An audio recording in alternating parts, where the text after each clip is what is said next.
Hi, I'm Kyle, I'm John. and today on JM2 Digital Talk, we're going to be talking about blogs, how to use blogs, and who's reading blogs. So I think that's a good way to start out. Who is reading blogs, especially if you're a business?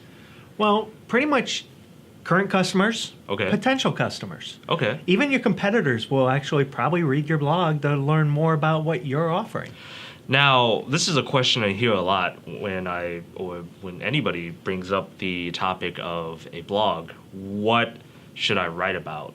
And I know some people say, well, do I try to sell something in this blog? Do I just write about what I did during my day? What do I write about? What do I do to get people to read it? If it's a personal blog, write about your life. Mhm. If it's a business blog, write about what you're passionate in. Write about your product, your services, and generally stuff that has substance that's going to help not only current customers but potential customers and showcase your expertise to them. And I know it's interesting that you say that because some people say nobody really goes to read a blog for a website. Nobody wakes up every day to go read a blog that Microsoft or Apple would write.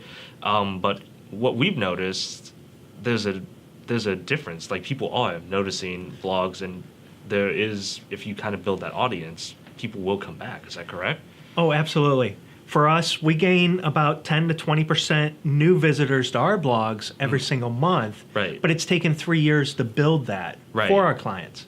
And I doubt they wake up thinking, oh, we got to go check out that blog. But what they're thinking about is, I have this problem to solve, and magically this blog showed up, and it's covering the problem I'm trying to solve. And the thing is, too, and this kind of goes back to just writing about a blog, it shouldn't be a straight sales pitch. It shouldn't be the space shouldn't be used to just say, buy our latest product here, click here to buy our product. There should be a more roundabout way of doing that. Or it really, in some ways, should kind of just shy away from being a sales pitch together. We try to ignore sales pitch in our blog as much as humanly possible. On social media, it's like an 80-20 rule, 80% good information, 10 or 20% actual sales related. Whereas for us, we try to stay at 10% or under, Right. because the sales pitch is you showing yourself as the industry expert. Right.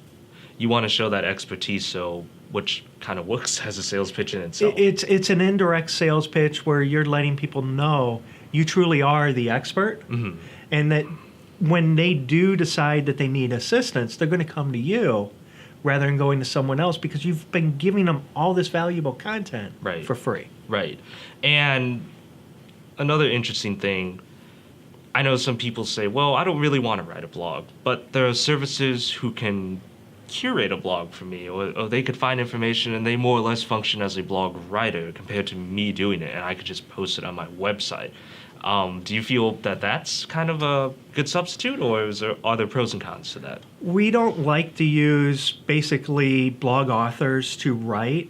They're not going to have the same passion and desire about their product. They might know your products because they've read all the sales material, but they don't know deep down the product in depth, and there's no heart or soul in their writing. Right. It's not coming from you who has invested time and energy and money and just everything to making your product. And with a paid blog or a curated blog, because you're actually paying somebody to write it, Right.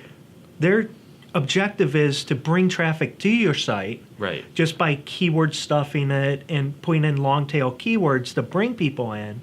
But once they get them in, you don't get that heart and soul out of the blog. Right. And when we say curated, we don't necessarily mean that the term is the same across different platforms. Curated content on social media or on Facebook, for example, is different than curated content on your website. Oh, absolutely, because the stuff on your website should be stuff you've written, because it's your website. Right. If it's on Facebook or others, what curated content is, it's extremely good because you're not going to create new content every single day. Right. You want to share other people's expertise and kind of share the wealth. But Right. on your website, it needs to be 100% from you, related to your products and services. So curated isn't necessarily the evil word that we're looking to avoid. There's certain circumstances on certain platforms where... It's actually beneficial. Okay, interesting. Now, we kind of talked about earlier that 90-10 rule on blogs. Now, and we also talked about sort of a roundabout sales way. Just to kind of go a little bit more in depth, how does giving away knowledge or basically free information that you know as an industry expert help you gain sales? Would help a business gain sales? Well, in any sales process or lead generation process, you need to show people you are the expert. Right. And by giving away this valuable knowledge, because it's your expertise you're giving away, you're showing you are the expert. And that is also why we say don't curate or don't pay somebody else to give you content. You want to create it yourself because you are the expert. Right. You're selling yourself in your company. Right. You're not selling a different curation company. You're selling yourself.